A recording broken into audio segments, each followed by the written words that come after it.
আসসালামু আলাইকুম। Admission English ক্লাসে সবাইকে স্বাগতম। আজকে আমরা বিশ্ববিদ্যালয় ভর্তি পরীক্ষায় যে গুরুত্বপূর্ণ একটি টপিক ক্লোজ, সেই ক্লোজের একটি রুলস নিয়ে উদাহরণ সহ ব্যাখ্যা সহ আলোচনা করব। নিয়মটি হলো, যখন কোনো সেন্টেন্সে একটি ক্লোজ মার্কার ইউজ করা হবে তখন একটি প্রিন্সিপাল ক্লোজ এবং একটি সাবঅর্ডিনেট ক্লোজ পাওয়া যাবে। এক্ষেত্রে প্রিন্সিপাল ক্লোজের জন্য একটি সাবজেক্ট ও প্রিন্সিপাল ভার্ব এবং সাবঅর্ডিনেট ক্লোজের জন্য একটি সাবজেক্ট ও একটি প্রিন্সিপাল ভার্ব নিশ্চিত করতে হবে।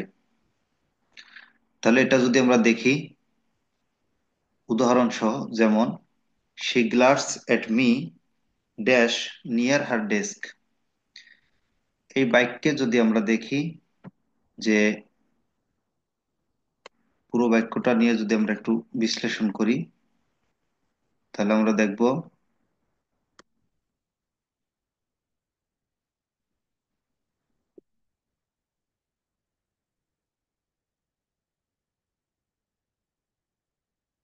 যে শি গ্লার্স এট মি, এই অংশটুকু, এটাকে আমরা একটা স্বাধীন বাক্য বলতে পারি। যে এর পরের অংশটা যদি আমরা বাদ দিয়ে দিই, অর্থাৎ এর পরের অংশ যদি আমরা বাদ দেই, তাহলে এটা একটা প্রিন্সিপাল ক্লোজ বা ইন্ডিপেন্ডেন্ট ক্লোজ হতে পারে। আবার এর পরের অংশটা যদি আমরা দেখি, নিয়ার হার ডেস্ক, এখানে যদি আমরা অপশনগুলো থেকে যে কোনো একটা অপশন নেই, তাহলে এখানেও একটা বাক্য হওয়ার সম্ভাবনা আছে। তো এই বাক্যে যদি আমরা দেখি, শি, এটি হলো সাবজেক্ট এবং গ্লার্স এটি হলো ভার্ব।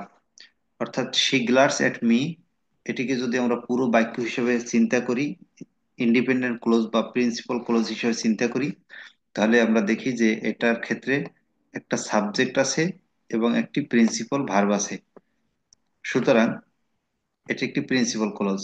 এখন যদি আমরা অপশন থেকে এই জায়গাটায় শূন্যস্থানে যদি আমরা আই গো, এই অংশটুকু নেই, এরপরে যদি দেখি যে I go near her desk, আমি তার ডেস্কের কাছে যাই, এই বাক্যে আই গো যদি বসাই, তাহলে আমরা সাবজেক্ট পাই আই এবং একটি ভার্ব পাই গো, যেটা বাক্য হওয়ার শর্ত পূরণ করে, অর্থাৎ I go near her desk. কিন্তু এখানে শি গ্লার্স এট মি, এটি একটি ইন্ডিপেন্ডেন্ট ক্লোজ বা প্রিন্সিপাল ক্লোজ, এবং I go near her desk, এটিকে যদি আমরা সাবঅর্ডিনেট ক্লোজ করতে চাই, তাহলে এর মাঝখানে এখানে একটা আমাদের এখানে একটা সাবঅর্ডিনেট ক্লোজ দরকার হবে। তো সেই সাবঅর্ডিনেট ক্লোজ যদি আমরা, এখন প্রশ্নবোধক হলো যে সাবঅর্ডিনেট ক্লোজটি কোথায় আছে। অপশন এ আই গো, এখানে সাবঅর্ডিনেট ক্লোজ নাই, শুধু এখানে এইটুকু যোগ করার মাধ্যমে এটি সাবঅর্ডিনেট ক্লোজ, অর্থাৎ একটি বাক্যকে পূর্ণ করা যায়। এটি একটি নতুন বাক্য তৈরি হয়, কিন্তু সেখানে দুইটা বাক্যকে যুক্ত করার জন্য যে সাবঅর্ডিনেট ক্লোজ দরকার সেটি এখানে থাকে না। সুতরাং এই অপশনটি এই অপশনটিকে আমরা ব্ল্যাক করে দেই, যে এই অপশনটি সঠিক নয়। এরপরে যদি আমরা আসি আই গোয়িং, এটি যদি এখানে বসাই তাহলে এটিও কারেক্ট না। কারণ হলো, আমরা যদি দেখি যে আই গো এর সাথে আইএনজি যোগ করা হলো, কিন্তু এর আগে, গোয়িং এর আগে অক্সিলারি ভার্ব এম যুক্ত করা হয়নি বা ওয়াজ যুক্ত করা হয়নি। সুতরাং এটি গ্রামাটিক্যালি রং একদিক থেকে, যেখানে গোয়িং এর আগে অক্সিলারি ভার্ব নাই, আবার এই প্রশ্নবোধক চিহ্নর এখানে যে একটি সাবঅর্ডিনেট ক্লোজ দরকার সেটিও এই আই গোয়িং এর এই অপশনটিতে নাই।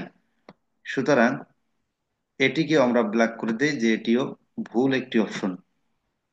এরপরে যদি আমরা যাই যে ইফ আই গোয়িং, এখানে এই প্রশ্নবোধকের জায়গায় যদি আমরা ইফ বসাই, যে এটি একটি সাবঅর্ডিনেট ক্লোজ, কিন্তু গোয়িং যে আছে এখানে অক্সিলারি ভার্ব এম অথবা ওয়াজ সেটি না থাকার কারণে এটিও সঠিক নয়। অর্থাৎ এখানে একটি অক্সিলারি ভার্বের অভাব আছে। সুতরাং এই অপশনটিও সঠিক নয়, এটাকে আমরা ব্ল্যাক করে দিই। এর পরবর্তী যে অপশনটি আছে ইফ আই গো, এটিকে যদি আমরা দেখি যে এই ইফ যদি আমরা সাবঅর্ডিনেট ক্লোজ হিসেবে দেখি এবং এই এখানে যদি আমরা গো বসাই, তাহলে সাবজেক্ট আই এর পরে গো মূল ভার্ব হিসাবে ঠিক আছে, আবার এদিকে সাবঅর্ডিনেট ক্লজ ইফ আছে। এখন এই পুরো বাক্যটাকে যদি আমরা দেখি, তাহলে আমরা দেখব যে এই বাক্যটিতে একটি প্রিন্সিপাল ভার্ব,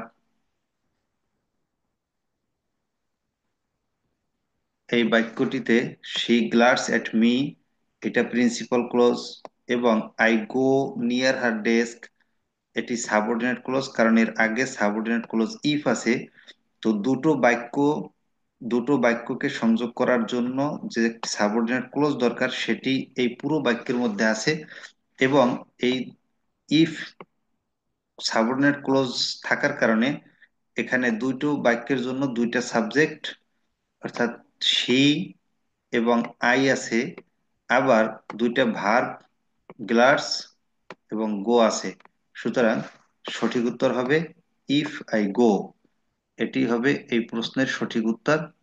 সুতরাং আমরা বলতে পারি যে ইফ আই গো এটি হলো সঠিক, যেটি আমাদের এই যে সেন্টেন্সের নিয়ম, ক্লোজ মার্কার ইউজ করে প্রিন্সিপাল ক্লোজ এবং সাবঅর্ডিনেট ক্লোজ পাওয়া যাবে।